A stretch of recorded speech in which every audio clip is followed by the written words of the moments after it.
guys, Nick from Stoltec Moto. Got our Sur Ron Ultra Bee up on the lift today. And for those of you guys who watched our previous video, you'll know that we had a failure during the last hare scramble of the year. Actually, it was the first hare scramble of the year that I used the Ultra Bee, but it was not gonna happen. So kind of surprised that the belt lasted as long as it did.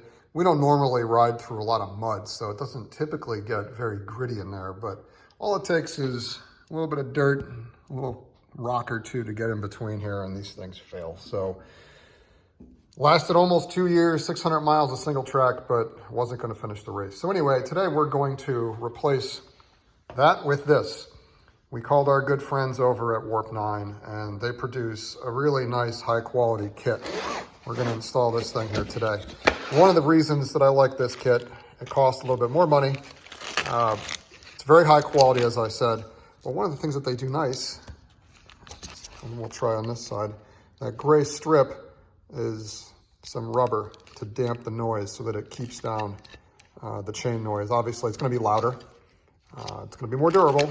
It's gonna be louder. So they take some provisions there to keep the sound a little bit lower. So nice high quality kit.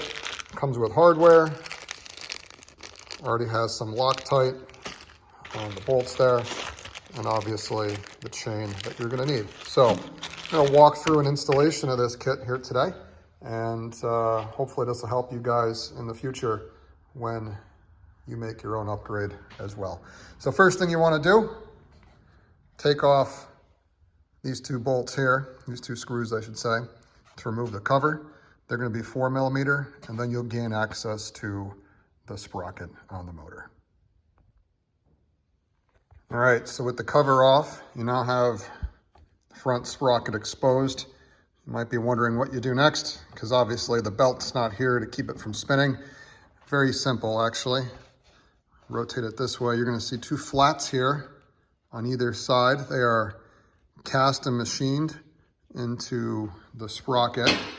You're gonna use an 1.125", or the metric equivalent, of course, but it's actually a very good fit. You're gonna hold that from turning. I like to use an impact, but you're gonna use a 17mm wrench of some variety to loosen that nut. That'll come off.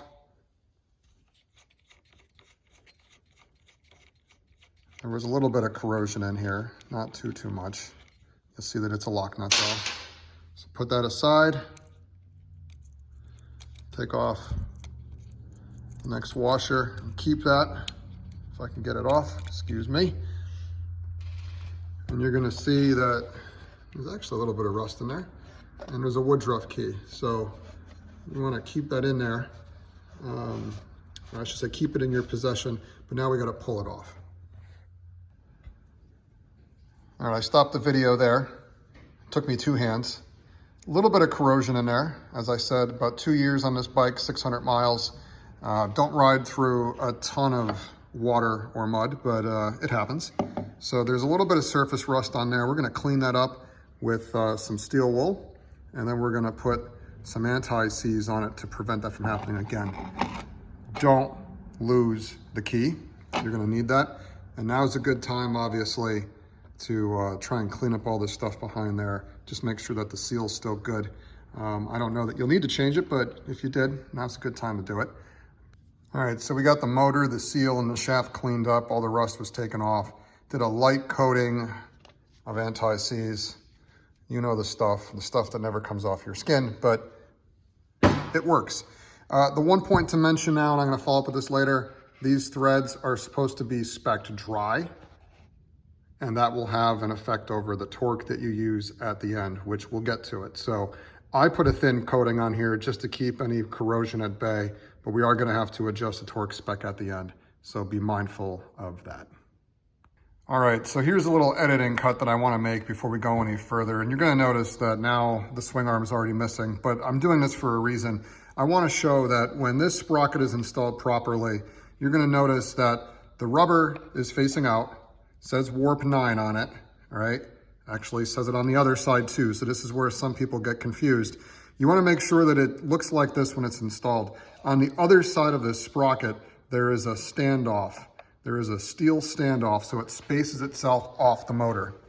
And I'm gonna come in here. You can see that right there. It's important that that spacer is on this side of the sprocket as it's installed, because that's going to allow the sprocket to align itself.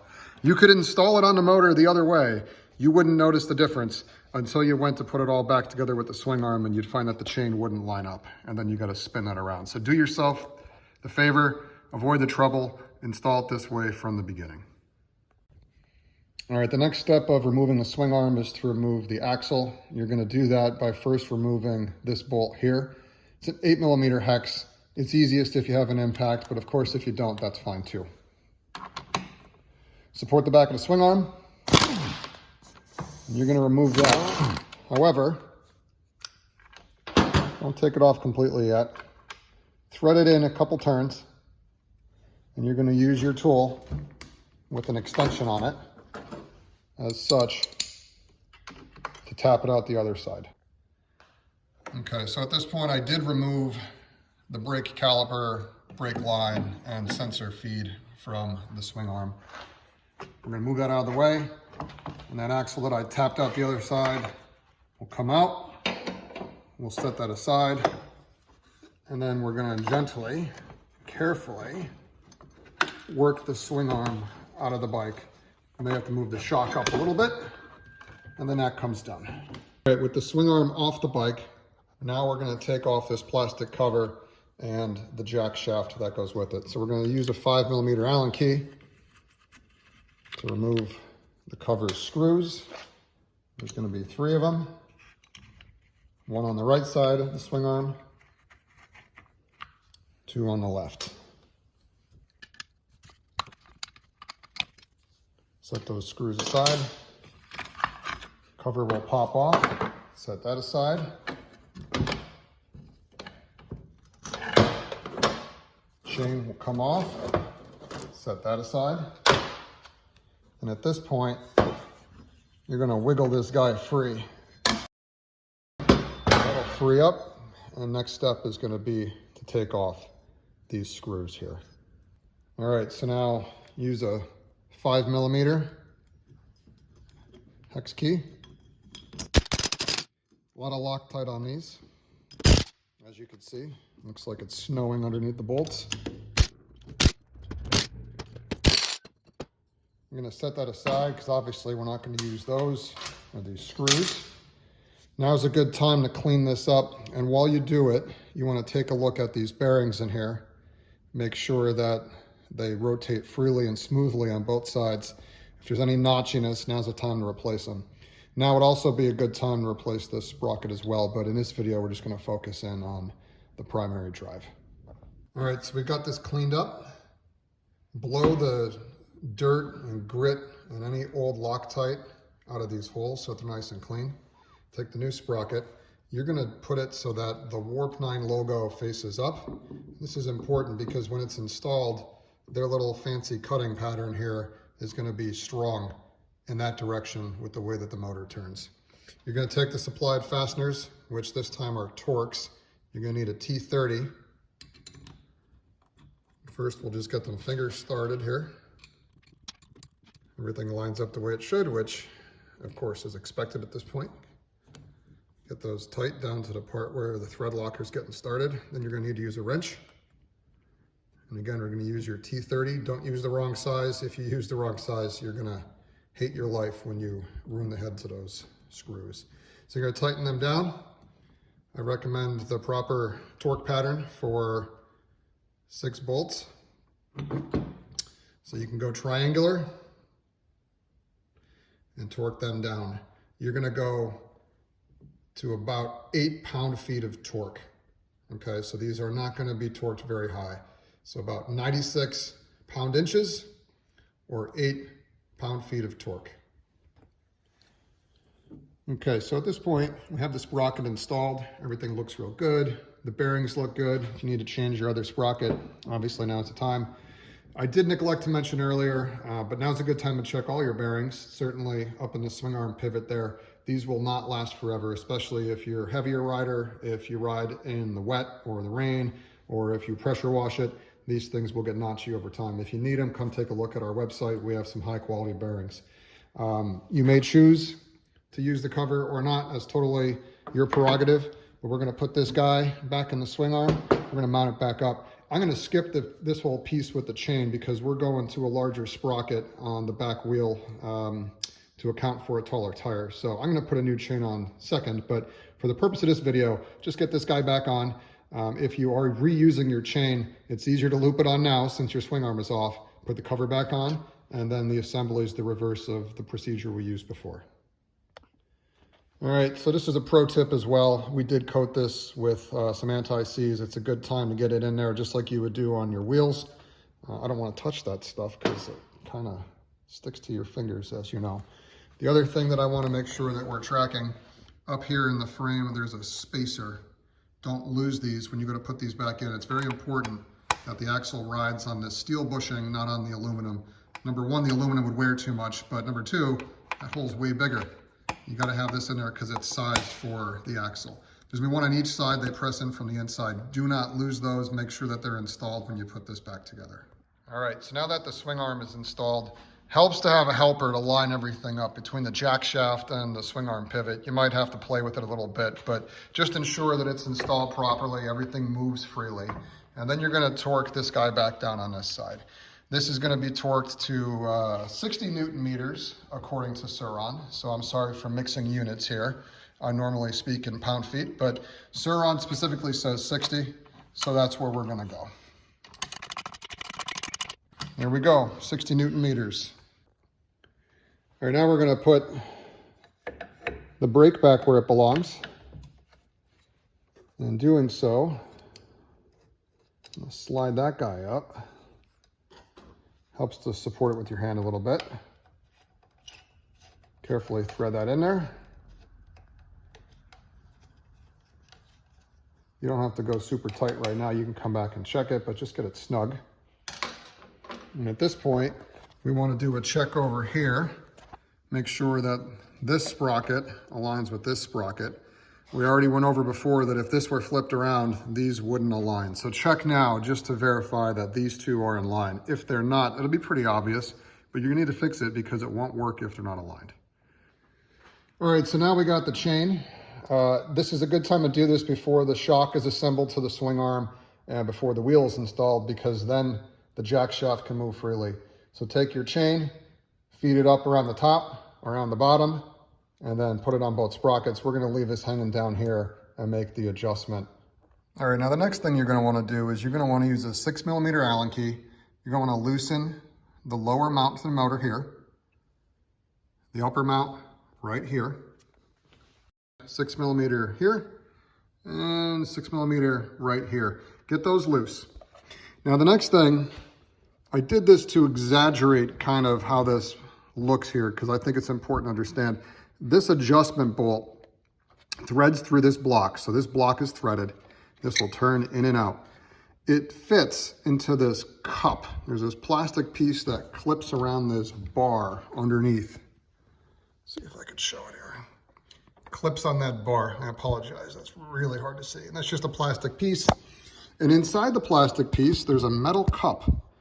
So basically, see if I can get it in there. When this guy threads in, it's just gonna contact it, right? It only pushes the motor this way, to the left of the screen here. So since we wanna move the motor to the right, it's gonna rotate up. I'm gonna bring this out. It doesn't have to come this far, but I'm just trying to show it to exaggerate how this adjustment works. But you wanna give yourself enough room to rotate the motor up. Now through the magic of editing, you'll see that the chain is installed. This was actually a little bit more challenging than I would have liked, trying to get the motor to rotate. That was really the hardest part. So follow the instructions that I mentioned earlier. You want to loosen this bolt here. Same thing on the other side. This is going to be where the motor hangs from and pivots, right, to make that adjustment. So loosen these quite a bit. You obviously have to loosen these. I found it easiest to take this bolt nearly all the way out so that it's extending out of the frame, and then you can kind of reach over the bike and wiggle the motor back, okay? It is also easier if you take the battery out sometimes and the stand can get in the way a little bit, but that's the choice you make when you take off the rear wheel. So you're gonna have to play with it, but just know that there is enough room to hang the motor and get it to swing, but you gotta just take your time with it. So once you get the chain installed, here's the master link. You do wanna make sure that the clip is installed in the proper orientation. You'll notice that the open end is here. Motor turns counterclockwise, which turns the jack shaft counterclockwise, which then turns the wheel counterclockwise. So make sure that this is oriented in the proper direction. Now we're going to take some time to get the adjustment right. You want to keep about a 1/2 inch of free play between this chain strand here. It's going to be difficult to get that measurement just right, but bear in mind you can go a tiny bit tighter when you do the initial installation, because the chain will wear in pretty quick over the first, I don't know, like hour, 50 miles, depending on how much you're riding it, somewhere in that range. So this is gonna loosen up, and then you could always make another adjustment. So don't go too tight, but you could definitely snug it up a little bit on the initial take up. So we got the adjustment here, just where we want it. Like yet again, I just wanna mention this point, 5mm Allen key on the bolt head down there. You're gonna turn it clockwise like you're tightening it. It doesn't take much to get this alignment, or the tension just right, I should say. Use yourself something in there so you can see my measuring blade, but you want to look for about a 1/2 inch. As I said, this will start to wear in pretty good over the first couple hours. So check it out after the first couple rides, but this is close to what you want to see. All right, about a 1/2 inch up and down there. All right, we got everything torqued down and just about ready to go. You're gonna need, if you don't have the manual, you're gonna torque this on both sides to 25 Newton meters. Same thing on the bottom mount, 25 Newton meters. Once you get that torqued down, use a 10mm wrench and tighten down that jam nut on the adjuster. Now's a good time to lube this up. Make sure that everything still is in alignment and your tension is good, 1/2 inch between them. Remember, that will loosen up. You're gonna need to check this every so often to clean it, lube it, and adjust it just like you would on your secondary drive. One thing that's not in this kit are bolts for here. These are missing because the cover won't work, okay? So unfortunately, love it or not, as you see, the chain rubs. So not gonna use the cover, and unfortunately the bolts are too long because there's no cover. So pick yourself up some shorter M6 by 1.0 bolts to keep those threads clean, and life will be good. Torque down the rear shock bolt here to 60 Newton meters. Put the rear wheel on, torque the axle to 140 Newton meters.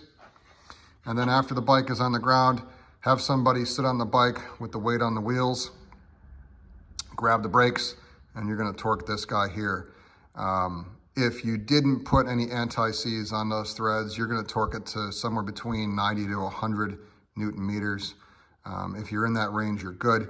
If you put the anti-seize on this like we did, you're gonna drop that by about 25% so that you don't cause any issues there, which will take you down to about, 67.5, 68. You can round it up to 70, you'd still be fine. So depending on what you did there, either 70 or 90. But you get it all torqued up, get it back out there, and this thing's ready to ride. So let's get it out there, see how much louder this thing is than the factory setup.